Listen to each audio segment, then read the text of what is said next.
ಯಾಕಂದರೆ ಇವರೇನಾದರೂ ಒಂದು ಬಂದುಬಿಟ್ರೆ ದೊಡ್ಡ ಸಂಖ್ಯೆಯಲ್ಲಿ ಹೇಗೆ ನಿನ್ನೆ ನಾವು ಅದನ್ನೇ ಚರ್ಚೆ ಮಾಡ್ತಾ ಇದ್ವಿ. ಯಾಕಂದರೆ ಇಲ್ಲಿ ಈ ಬೇರೆ ಬೇರೆ ಸಮುದಾಯಗಳಿವೆ, ಎಸ್ ಟಿ ಇದರಲ್ಲಿ ಪ್ರಶ್ನೆ ಬೇರೆ, ಅವೆಲ್ಲವೂ ಕೂಡ ನೆಗ್ಲಿಜಿಬಲ್ ಸಮುದಾಯಗಳು. ಕುರುಬರ ಸಮುದಾಯ ಏನಾದರೂ ಬಂತು ಅಂತಂದರೆ 45 ಲಕ್ಷ ಜನ ಇರುವಂಥ ಕುರುಬ ಸಮುದಾಯ ಅದು ಬಂದುಬಿಟ್ರೆ ನಾಯಕ ಸಮಾಜದ ಗತಿ ಏನು, ಅವ್ರ ಜೊತೆ ಕಾಂಪೀಟ್ ಮಾಡೋಕ್ಕೆ ಸಾಧ್ಯನಾ, ಈ ಒಂದು ಪ್ರಶ್ನೆ ಕೂಡ. ಹೀಗಾಗಿ ಏನು ಅಂತಂದರೆ ರಾಜಕೀಯವಾಗಿ ಹತ್ತಿಕ್ಕುವಂಥ ಕೆಲಸ ಇದು ಅಂತ ನೋಡಿ. ಇಲ್ಲಿ ತನಕ ನಾವು ನೋಡ್ತಾ ಇದ್ವಿ, ಈಗ ಎಲ್ಲೆಲ್ಲಿ ಮೀಸಲು ಕ್ಷೇತ್ರಗಳಿದಾವಲ್ಲ, ಎಸ್ ಟಿ ಮೀಸಲು, ಅದೇ ಮೀಸಲು ಕ್ಷೇತ್ರದಿಂದಲೇ ನಾಯಕರಿಗೆ ಗೆದ್ದು ಬರ್ತಾ ಇದ್ದಾರೆ, ಅವ್ರಿಗೆ ಮೀಸಲಾಗಿದೆ. ಮುಂದಿನ ದಿನಗಳಲ್ಲಿ ಏನಾದರೂ 27ಕ್ಕೆ ಇದೆಲ್ಲವೂ ಕೂಡ ಪುನರ್ವಿಂಗಡಣೆ ಆಯಿತು ಅಂತಂತಂದರೆ ಕ್ಷೇತ್ರಗಳು ಕೂಡ ಬದಲಾಗ್ತವೆ, ಕ್ಷೇತ್ರಗಳು ಕೂಡ. ಸೊ ಇಂಥ ಸಂದರ್ಭದಲ್ಲಿ ಎಲ್ಲೋ ಒಂದು ಕಡೆಗೆ ಹೆಚ್ಚಿನ ಸಂಖ್ಯೆಯಲ್ಲಿ ಈ ಕುರುಬ ಸಮುದಾಯ ಅಲ್ಲಿ ಕುತ್ಕೊಂಡ್ಬಿಡುತ್ತೇನೋ ಅನ್ನುವಂಥ ಆತಂಕ ಸಹಜವಾಗಿಯೇ ನಾಯಕ ಸಮುದಾಯದಲ್ಲೂ ಕೂಡ ಇದೆ. ಬನ್ನಿ ಇದಕ್ಕೆ ಸಂಬಂಧಪಟ್ಟಂಗೆ ಮಾತಾಡೋಣ. ಸೋಮನಾಯಕ್ ಇದ್ರ ಬಗ್ಗೆ ಮಾತಾಡಿದರೆ ಏನು ಹೇಳ್ತಾರೆ ನೋಡೋಣ. ಕರ್ನಾಟಕದ ಇತಿಹಾಸದಲ್ಲಿ ಇವತ್ತು ಪರಿಶಿಷ್ಟ ಪಂಗಡಕ್ಕೆ ಸೇರಿಸಬೇಕು ಅಂತ ಹೇಳಿ ಕುರುಬ ಸಮಾಜನ ಎತ್ಕಟ್ಟ ಅಂತ ಕೆಲಸನ ಮಾನ್ಯ ಮುಖ್ಯಮಂತ್ರಿಗಳು ಮಾಡ್ತಾ ಇರೋದು ನಿಜವಾಗೂ ನಾಯಕ ಸಮಾಜದಿಂದ ಖಂಡನೀಯ. ಅವತ್ತು ಮಂತ್ರಿಗಳಾಗಿದ್ರು ಇವರು, ಯಾರೋ ಸಿದ್ದರಾಮಯ್ಯನವರು, ಆವತ್ತಿಂದ ಇವತ್ತವರೆಗೂ ನಮ್ಮ ಸಮಾಜದ ಮೇಲೆ ತುಳುಕಣೆ ಬರ್ತಾ ಇದ್ದಾರೆ ಮುಖ್ಯಮಂತ್ರಿ ಆಗಿರೋಂಥ ಸಿದ್ದರಾಮಯ್ಯನವರು. ಇದು ಸರಿಯಾದ್ದಲ್ಲ. ಮುಂದಿನ ದಿನದಲ್ಲಿ ಅವಕಾಶ ಸಿಕ್ಕಿದಾಗ ಇವ್ರನ್ನ ಇವ್ರ ಫ್ಯಾಮಿಲಿನ ರಾಜಕಾರಣವಾಗಿ ಮುಗಿಸೋಂಥ ಕೆಲಸನ ನಮ್ಮ ಸಮಾಜ ಮಾಡುತ್ತೆ ಅನ್ನೋದನ್ನ ಮನಸ್ಸಲ್ಲಿ ಇಟ್ಕೋಬೇಕಾದಂಥ ಪರಿಸ್ಥಿತಿ ಇದೆ.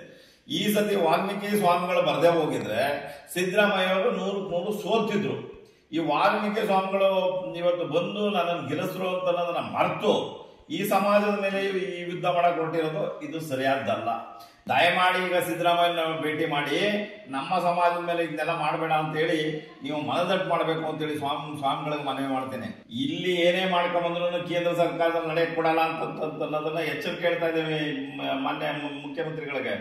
ಕರ್ನಾಟಕ ಬನ್ನಿ ಸೋಮನಾಯಕ್ ಏನು ಮಾತಾಡಿದ್ರು ಅದನ್ನು ನಾವು ನೋಡ್ತಾ ಇದ್ದೀವಿ. ಯಾವುದೇ ಕಾರಣಕ್ಕೂ ಇಂಥ ಒಂದು ಪ್ರಯತ್ನಗಳನ್ನು ಮಾಡಬಾರ್ದು ಅನ್ನುವಂಥ ಎಚ್ಚರಿಕೆ. ಹರೀಶ್ ನಮ್ಮೊಂದಿಗೆ ಈಗ ನೇರ ಸಂಪರ್ಕದಲ್ಲಿದ್ದಾರೆ. ಹರೀಶ್, ನಿನ್ನೆ ನಾವು ಚರ್ಚೆ ಮಾಡ್ತಿರುವಂಥ ಸಂದರ್ಭದಲ್ಲಿ ದ್ವಾರಕಾನಾಥ್ ಕೂಡ ಅದೇ ಮಾತನ್ನು ಹೇಳ್ತಾ ಇದ್ರು. ನೋಡಿ, ಈ ರೀತಿ ಎರಡು ದೊಡ್ಡ ಸಮುದಾಯಗಳು ಒಂದಾದಂಥ ಸಂದರ್ಭದಲ್ಲಿ ಈ ಸಣ್ಣ ಪುಟ್ಟ ಸಮುದಾಯಗಳು ಅವು ಕಡೆಗಣಿಸಲ್ಪಟ್ಬಿಡುತ್ತವೆ, ಪ್ರಶ್ನೆ ಬೇರೆ. ಆದರೆ ಈಗ ಆಗ್ತಿರುವಂಥದ್ದು ಏನು ಅಂದರೆ 35 ಲಕ್ಷ ಜನಸಂಖ್ಯೆ ಇರುವಂಥ ನಾಯಕ ಸಂಖ್ಯೆ ಏನಿದೆಯಲ್ಲ, ಅದಕ್ಕೆ 45 ಲಕ್ಷ ಜನ ಇರುವಂಥ ಒಂದು ಸಮುದಾಯ, ಕುರುಬ ಸಮುದಾಯ ಸೇರಿದ್ರೆ 80 ಲಕ್ಷ ಜನ ಆಯ್ತಲ್ಲಿ. ಈ ಸಂದರ್ಭದಲ್ಲಿ ಏನಾಗುತ್ತೆ ಜೊತೆಗೇನು ಅಂತಂದರೆ ಯಾರ್ಯಾರ ಅವಕಾಶಗಳು ಯಾವ್ಯಾವ ರೀತಿ ಕೈ ತಪ್ಪಿ ಹೋಗುತ್ತೆ ಅಂತ ಇಲ್ಲಿ ಭಾಳ ಸ್ವಾರಸ್ಯಕರವಾದಂಥ ಚರ್ಚೆ ಆಯಿತು. ನಾನು ಕೂಡ ಪ್ರಶ್ನೆ ಕೇಳಿದೆ, ಏನಾದರೂ ಕಾಂಪಿಟೇಷನ್ ಶುರುವಾಗುತ್ತಾ, ಆ ಕಾಂಪಿಟೇಷನಲ್ಲಿ ಯಾರು ಗೆಲ್ಲಬಹುದು ಅಂತಂದರೆ ಯಾರ ಕೈ ಮೇಲುಗೈ ಆಗ್ಬೋದು ಅಂತ. ಆವಾಗ ದ್ವಾರಕಾನಾಥ್ ಅವರು ಹೇಳಿದ್ದೇನು ಅಂತಂದರೆ, ನಿಜಕ್ಕೂ ನಾಯಕ ಸಮುದಾಯದವರಿಗೆ ಈ ಕುರುಬ ಸಮುದಾಯದ ಎದುರುಗಡೆಗೆ ಫೈಟ್ ಮಾಡುವಂಥದ್ದು ಕಷ್ಟ ಆಗ್ಬೋದು ಅನ್ನುವಂಥ ಮಾತು. ಅಂದರೆ ಈ ರೀತಿ ಚರ್ಚೆಗಳು ಶುರುವಾಗಿದೆ, ಕ್ಯಾಲ್ಕುಲೇಷನ್ಗಳು ಶುರುವಾಗಿದೆ, ಮುಖ್ಯಮಂತ್ರಿಗಳು ನೋಡಿದರೆ ಘೋಷಣೆ ಮಾಡಿದ್ದಾರೆ. ಇನ್ನೊಂದು ಕಡೆಗೆ ನಾಯಕ ಸಮುದಾಯದ ನಾಯಕರು ಇದನ್ನು ಪ್ರಬಲವಾಗಿ ವಿರೋಧಿಸ್ತಾ ಇದ್ದಾರೆ. ಪ್ರಸನ್ನಾನಂದಪುರಿ ನೇತೃತ್ವದಲ್ಲಿ ಇವತ್ತು, ಸ್ವಾಮೀಜಿಗಳ ನೇತೃತ್ವದಲ್ಲಿ ಇವತ್ತು ಮೀಟಿಂಗ್ ಕೂಡ ಆಗ್ತಾ ಇದೆ. ಏನು ನಡೀತಾ ಇದೆ ಹರೀಶ್? ಹೌದು ರಂಗನಾಥ್, ಈಗ ರಾಜ್ಯದಲ್ಲಿ ಕುರುಬ ಸಮುದಾಯ 40 ರಿಂದ 45 ಲಕ್ಷದಷ್ಟು ಜನಸಂಖ್ಯೆ ಇದೆ. ಈಗ ಅವರು 2A ನಲ್ಲಿ ಮೀಸಲಾತಿಯನ್ನ ಪಡಿತಾ ಇದ್ದಾರೆ. ಈ 2A ನಲ್ಲಿ ಒಟ್ಟು 15% ಮೀಸಲಾತಿ ಇದೆ. 107 ಜಾತಿಗಳು ಇರ್ತಕ್ಕಂಥದ್ದು, ಕುರುಬರನ್ನು ಸೇರಿದ ಹಾಗೆ. ಈ 2A ನಲ್ಲಿ ಬೇರೆ ಬೇರೆ ಸಮುದಾಯಗಳಿಗೆ ಆತಂಕ ಈಗಲೂ ಇದೆ. ಯಾಕಂತಂದ್ರೆ ಕುರುಬ ಸಮುದಾಯವೇ ಹೆಚ್ಚಿನ ಪಾಲನ್ನ ಪಡಿತಾ ಇದೆ. ಇನ್ನುಳಿದಂತಹ ಸಣ್ಣ ಪುಟ್ಟ ಇತರ OBC ಸಮುದಾಯಗಳಿಗೆ ಹೆಚ್ಚಿನ ಇದು ಪಾಲು ಸಿಗ್ತಾ ಇಲ್ಲ ಅನ್ನುವಂಥ ಆತಂಕ ಇದೆ. ಈಗ ಒಂದ್ ವೇಳೆ ಏನಾದರೂ ಕುರುಬರು 2A ಇಂದ ST ಒಂದು ಮೀಸಲಾತಿಗೆ ಏನಾದರೂ ಅವರು ಬಂದಿದ್ದೆ ಆದಲ್ಲಿ ಅಲ್ಲಿ ST ಸಮುದಾಯದಲ್ಲಿ ಈಗಿರ್ತಕ್ಕಂತಹ ನಾಯಕ ಜನಾಂಗದವರಾಗಿರ್ಬೋದು, ಇನ್ನಿತರ ಜನಾಂಗದವರಾಗಿದ್ರು ಹೋರಾಟ ಮಾಡಲಿಕ್ಕೆ ಕಷ್ಟ ಆಗುತ್ತೆ. ಒಂದು ದೊಡ್ಡ ಸಮುದಾಯ ST ಸಮುದಾಯದ ಒಳಕ್ಕೆ ಬಂದು ಸೇರುತ್ತೆ ಅಂತಂದ್ರೆ ಅಲ್ಲಿ ಈಗಿರ್ತಕ್ಕಂಥ ಸಮುದಾಯದ ಜನರು ಹೋರಾಟ ಮಾಡಲಿಕ್ಕೆ ಕಷ್ಟ ಆಗುತ್ತೆ. ಕಳೆದ ವರ್ಷ ನೋಡಬಹುದು, ಒಂದು ST ಸಮುದಾಯದಲ್ಲಿರ್ತಕ್ಕಂಥ ನಾಯಕ ಸಮುದಾಯದವರು ನಿರಂತರವಾಗಿ ಹೋರಾಟವನ್ನ ಮಾಡಿ ಇದ್ದಂತಹ ಮೀಸಲಾತಿಯನ್ನ ಹೆಚ್ಚಿಗೆ ಮಾಡಿಕೊಂಡ್ರು.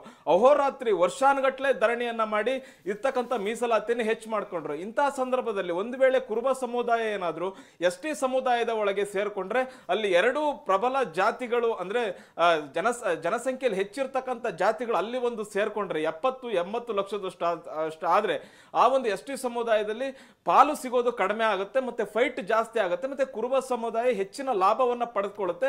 ಇಲ್ಲಿ ಅನ್ಯಾಯ ಆಗ್ತಕ್ಕಂಥದ್ದು ನಾಯಕ ಸಮುದಾಯಕ್ಕೆ ಅನ್ನುವಂಥದ್ದು ಈಗ ಚರ್ಚೆ ಆಗ್ತಾ ಇರತಕ್ಕಂಥದ್ದು.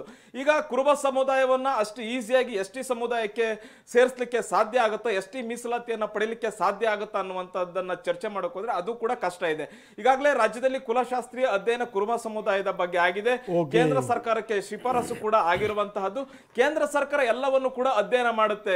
ಕುರುಬ ಸಮುದಾಯವನ್ನ ಇಡೀ ರಾಜ್ಯದಲ್ಲಿ ಇರ್ತಕ್ಕಂಥ ಕುರುಬ ಸಮುದಾಯವನ್ನ ST ಸಮುದಾಯಕ್ಕೆ ಸೇರಿಸಿದ್ರೆ ಅಲ್ಲಾಗತಕ್ಕಂತಹ ಪರಿಣಾಮಗಳೇನು, ಮತ್ತೆ ನಿಜಕ್ಕೂ ಕುಲಶಾಸ್ತ್ರೀಯ ಅಧ್ಯಯನದಲ್ಲಿ ಎಸ್ಟಿಯ ಒಂದು ಲಕ್ಷಣಗಳು ಕುರುಬ ಸಮುದಾಯಕ್ಕೆ ಇದೆಯಾ ಅನ್ನುವಂಥದ್ದನ್ನ ಕೇಂದ್ರ ಸರ್ಕಾರ ನೋಡುತ್ತೆ. ಅಂತಿಮವಾಗಿ ಕೇಂದ್ರ ಸರ್ಕಾರ ನಿರ್ಧಾರವನ್ನ ಮಾಡುತ್ತೆ. ಇವತ್ತು ST ಸಮುದಾಯ ಕೂಡ ಹೋರಾಟವನ್ನ ಮಾಡ್ತಾ ಇದೆ. ನೋಡ್ತಾ ಇರ್ಬೋದು, ಇದೇ ಈಶ್ವರಪ್ಪ ಅವರು ಕುರುಬ ಸಮುದಾಯವನ್ನ ST ಸಮುದಾಯಕ್ಕೆ ಸೇರಿಸಲೇಬೇಕು ಅನ್ನುವಂತ ನಿಟ್ಟಿನಲ್ಲಿ ಉತ್ತರ ಕರ್ನಾಟಕದಿಂದ ಹಿಡಿದು ದಕ್ಷಿಣ ಕರ್ನಾಟಕದವರೆಗೂ ಕೂಡ ಒಂದು ದೊಡ್ಡ ಯಾತ್ರೆಯನ್ನ ಮಾಡಿದ್ರು. ಆದ್ರೆ ಅವತ್ತು ಸಿದ್ದರಾಮಯ್ಯ ಅವರು ಅದನ್ನ ವಿರೋಧಿಸಿದ್ರು. ಯಾವುದೇ ಕಾರಣಕ್ಕೂ ಇದಕ್ಕೆ ನಾನು ಒಪ್ಕೊಳ್ಳೋದಿಲ್ಲ ಅನ್ನುವಂತಹ ಸಂದೇಶವನ್ನು ಅವತ್ತು ಸಿದ್ದರಾಮಯ್ಯ ಅವರು ರವಾನಿಸಿದ್ರು.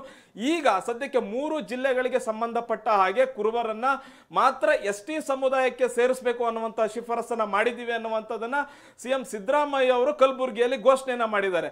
ಆದ್ರೆ ಮುಂದಿನ ಹಂತದಲ್ಲಿ ಇದು ನಿಜವಾಗ್ಲೂ ಕೂಡ ರಾಜಕೀಯವಾಗಿ ಒಂದು ದೊಡ್ಡ ಒಂದು ಹೋರಾಟ ಶುರುವಾಗುವಂತಹ ಸಾಧ್ಯತೆ ಇದೆ. ಇದಕ್ಕೆ ST ಸಮುದಾಯ ಕೂಡ ದೊಡ್ಡ ಒಂದು ಈಗಿರ್ತಕ್ಕಂಥ ST ಸಮುದಾಯದಲ್ಲಿ ಇರ್ತಕ್ಕಂತಹ ಜಾತಿಗಳು ಕೂಡ ಇದಕ್ಕೆ ದೊಡ್ಡ ವಿರೋಧವನ್ನು ಕೂಡ ವ್ಯಕ್ತ ಮಾಡ್ತಾ ಇದ್ದಾವೆ. ಮತ್ತೆ ಇದಕ್ಕೆ ರಾಜಕೀಯ ಪಕ್ಷಗಳು ಯಾವ ರೀತಿಯಾದಂತಹ ಪ್ರತಿಕ್ರಿಯೆಯನ್ನು ಮುಂದೆ ನೀಡ್ತವೆ ಅಂತ ನೋಡ್ಬೇಕಾಗುತ್ತೆ ರಂಗನಾಥ್. ಓಕೆ, ಧನ್ಯವಾದ ತಮ್ಮೆಲ್ಲ ಮಾಹಿತಿಗೆ.